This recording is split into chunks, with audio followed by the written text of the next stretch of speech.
you bind them together the same way you bind wool together. Twisting. Now, look. That's it. You can pull threads out of it. You can pull threads out of it. And they're even at woven this then. stage. And then they get woven. They get woven into a spool of thread. Yeah. Those tiny little threads, that's what makes linen.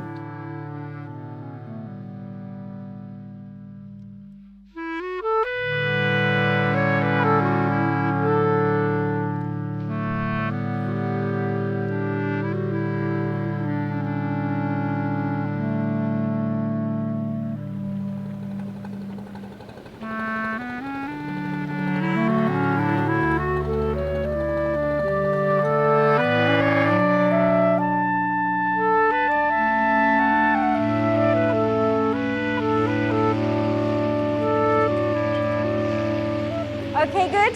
So, can we just walk through this next section before we do it with music? Emma, I don't know if we did that before. So you run into the center, you come out, the two swap, and then you swap. I hope I haven't that tune forgotten myself, do you think? Yeah?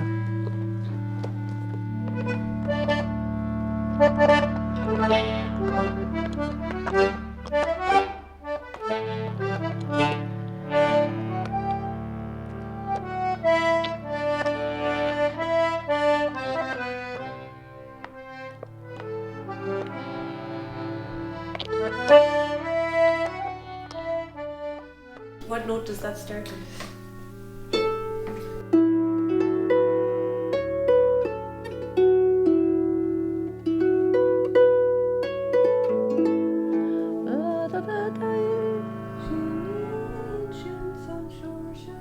Yeah. What's the first note though? Is it E. Okay, sure, we give it a go because I can't remember actually. Okay. Okay.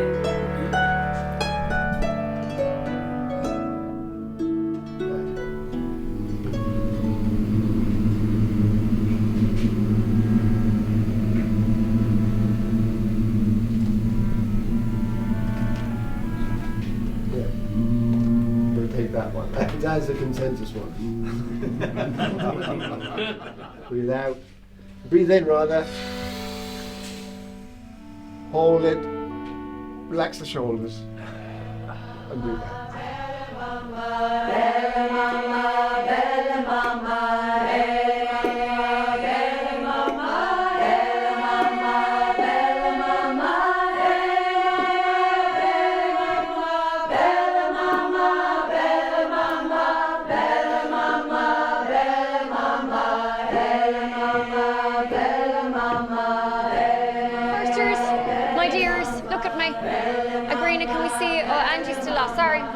Swap.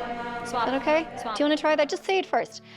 Is me an shigi o onilen vrúach loch a snov.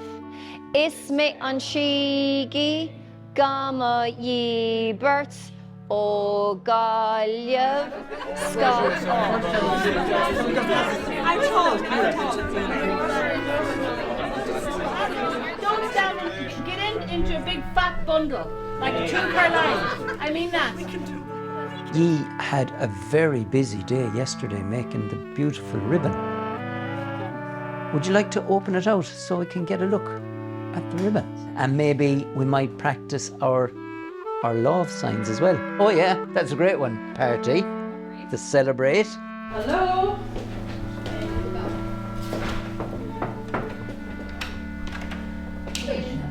He's behind you. Yeah, that's the start. It is always hard. I'm flying it at unmaking place.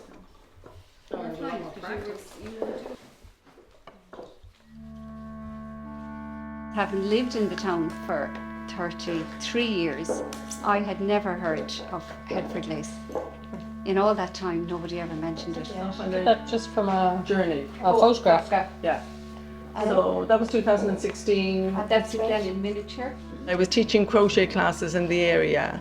So I got on to Jackie Magnan in the Traditional Lace Makers of Ireland and Veronica Stewart, who identified it as a bobbin lace and as a torsion round bobbin lace. So that started a journey. Hidden in plain sight.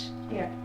Hidden in plain sight. In documents to the House of Commons, in all kinds of unusual places, they were mentioned. And the fascinating thing in trying to find that history initially was you could go looking just for lace, as I mentioned, but that wouldn't have found all of the details. If you went looking on the census, you could find the professional lace maker for some of them, but not for all of them, because if they were married, their profession wasn't listed. You're talking about like incredibly skilled craftspeople who were making lace that was being sold to the Queen of England, and on the census they'd be listed as farmer's wife. Yeah, it was women's history that was lost. Nobody thought it was worth recording, as we thought at the time. And just 3 people in the town had a memory of it from when they were children. We got this book, Tyrone House and the St. George Family, and there's a reference in this to a song and a tune called Mollaí San Seoirse. And that's the first that we heard of it. It's one of the first recorded, as in written down, pieces of harp music from Ireland that exists. And none of us knew this because we're not harp players, but it turns out it's about the same family. It's about the same women.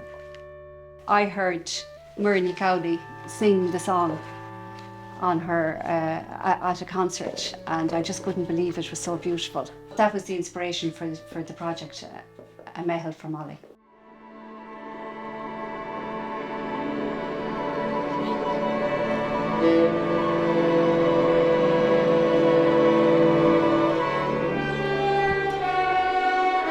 More middle! Oh, sorry, it's not there.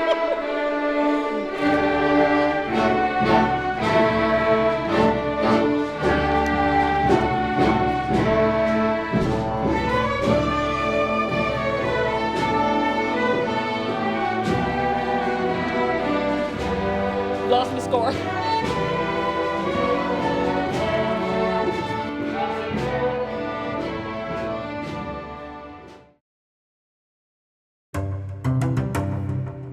It's a slow air. The features of a slow air are that it's performed freely with the freedom of a soloist. Very often sung with eyes closed, for example. The movement of the air takes them. It was written by someone who was in love with this girl. Mollaí San Seoirse was very instrumental in the whole instigation of the lace project, the lace making project centuries ago, where she saw women who were destitute and living in cottages. Their husbands were either dead or gone to war. They had no ways of making money, so they were taught to make lace. So as part of the Irish music section on the course, we delve into the history of Irish music collectors. And one of the top ones would be Edward Bunting. When it was discovered that the song and the lyrics were unearthed by Edward Bunting, and obviously up in Queen's University, it's so, it's so interesting now for Leavens New students that, my God, he was here, he visited here, this collector. And quote the title of the Headford Community Festival, and I believe this is a really special community festival. Yeah, there's something about it, all right. Something in the water. Something in the water. If you take that water as honey, it's the enjoyment and that sense of well-being. It becomes honey that attracts others.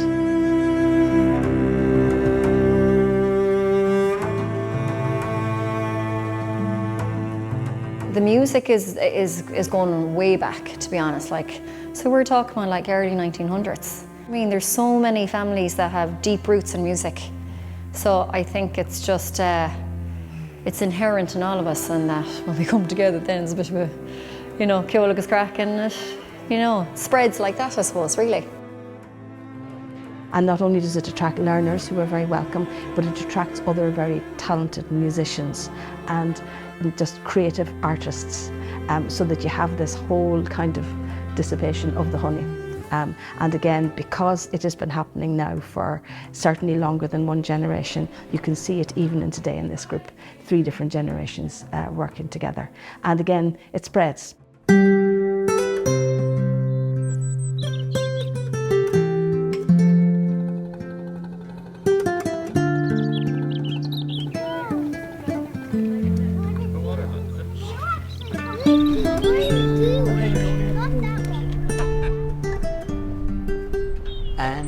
welcome.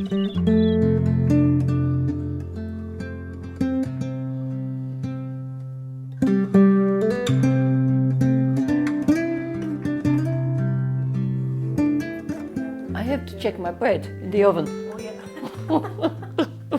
Hold a sec. Slight change. Can we make the circle smaller? I'm so sorry.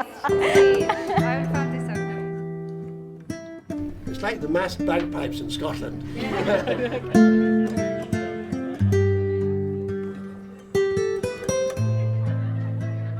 So come on, that's your moment. So make it, right? It's beautiful at the beginning. Don't be afraid. Are you happy? Are you smiling?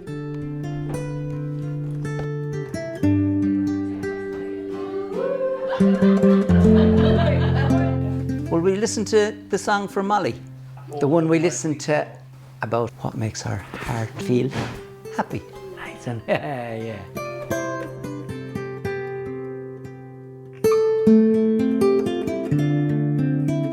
That was lovely, actually. Really nice.